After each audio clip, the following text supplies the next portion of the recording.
ahut pen jurap nang penne non pune seng vedola kiso ahut pen jurap nang penne non pune seng vedola nang kang hon kilong ni singarlo prayo ni bino kang hon nang ni joy ni jadi je pasungri none boy pirvi ke wang ne hello nangka kang hon athi do ve ni lo kang hon athi do ve ni lo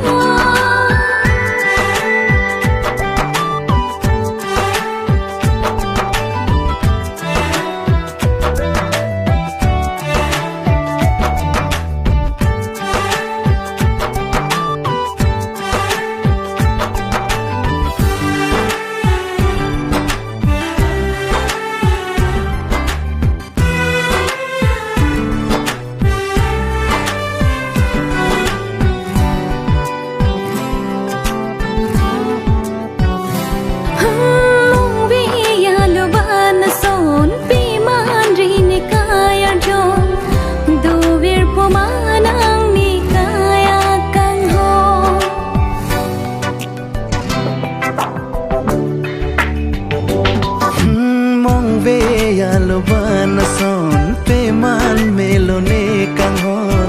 dover ponang kaya lo klim so ahut pen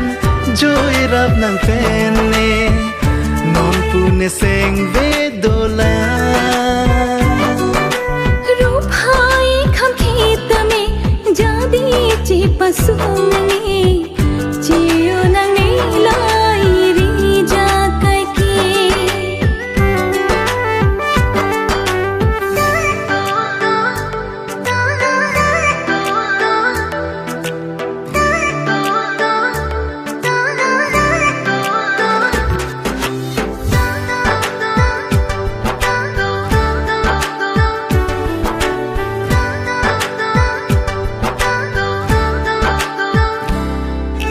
ang song achiklo ason kai ke turbong le donon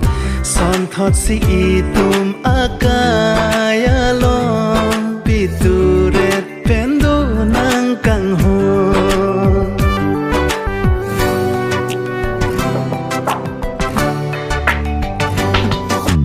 ranam doi phan ekang hona ba thir thip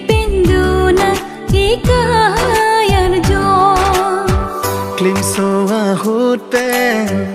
jurap nang penne non pune seng vedola kiso ahut pen jurap